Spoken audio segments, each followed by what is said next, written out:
All right, welcome to this explainer. Today, we're unpacking the wildly chaotic, honestly deeply surreal narrative of the Swedish Bastardas. We're taking a documentary-style approach to analyze the bizarre events laid out in this text. We're going to break down exactly how this story weaves together seemingly random pop culture figures, catastrophic destruction, and oddly specific baked goods into one giant, absurd tapestry. It is an incredibly wild ride, so buckle up as we track the absolute madness. So, let's dive right into this bizarre crossover with a pretty fundamental question. What do Sheldon Cooper, the Swedish chef, and a 20-ton pizza have in common? What could possibly connect a hyperlogical theoretical physicist, a Muppet known for throwing flour, and massive amounts of falling dairy?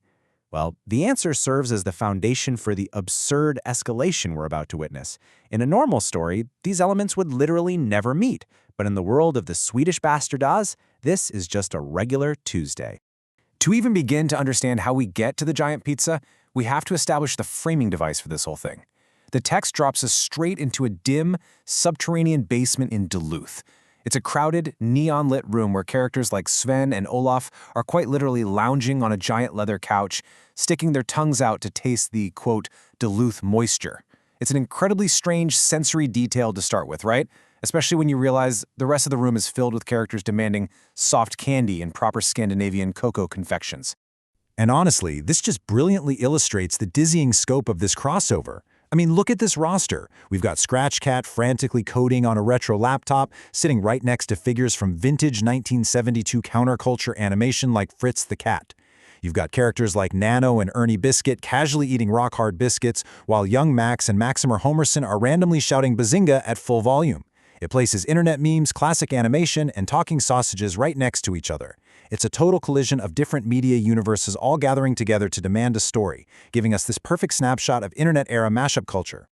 So that demand for a story plunges us right into a nested narrative, a tale of their favorite characters. We're instantly transported from that Duluth basement into the smoking, gray ruins of a destroyed town. And our very first piece of dialogue in this devastated landscape? Bork! Bork! Bork! The town is kaboomed! There are ashes everywhere! That's right, a completely nonsensical flower-flinging Muppet is the one giving us the initial status report on a massive catastrophe. Now, what makes this truly surreal is the whiplash of the juxtaposition right after the chef speaks. We go straight from Bork! Bork! Bork! to Sheldon Cooper delivering this clinical, hyperlogical, scientifically phrased assessment. According to my calculations, this destruction was caused by an enormous impact force, likely not of celestial origin. They are standing in the exact same ash-covered wasteland alongside a massive group that includes a Goron, escargoon, and a banshee. The source material is deliberately smashing these entirely incompatible tones together to create a really unique flavor of comedy.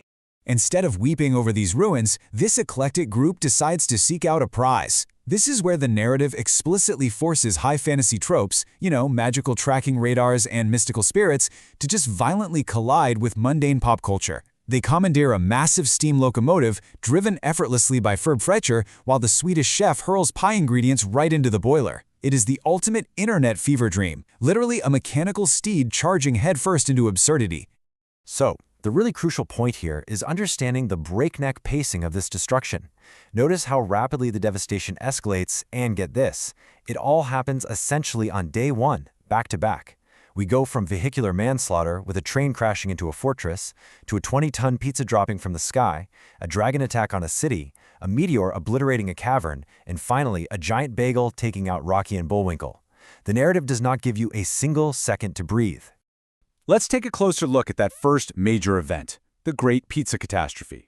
The group's train violently breaches the iron gates of a sparkling white fortress, crashing straight into the throne room.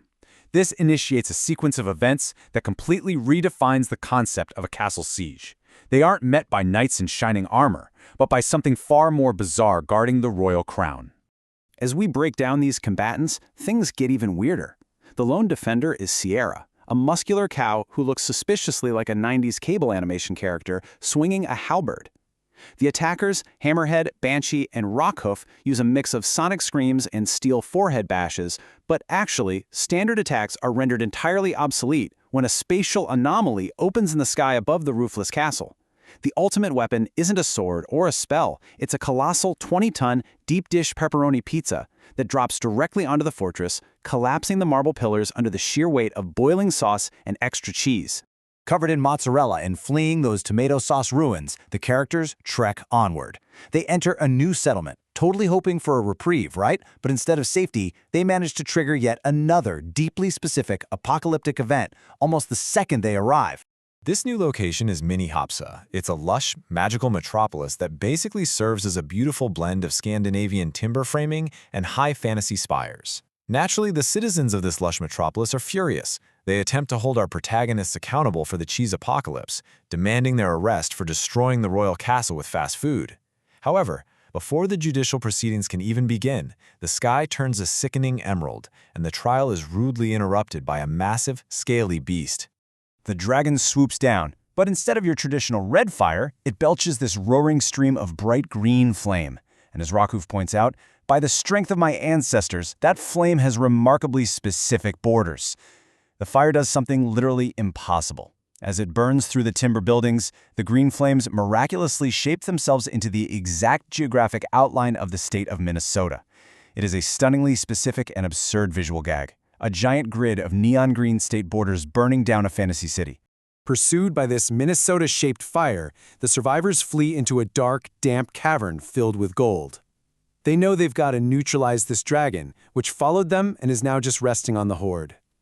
To do this, they execute a highly unorthodox, two-pronged tactical assault that relies entirely on the strangest items they happen to have on hand.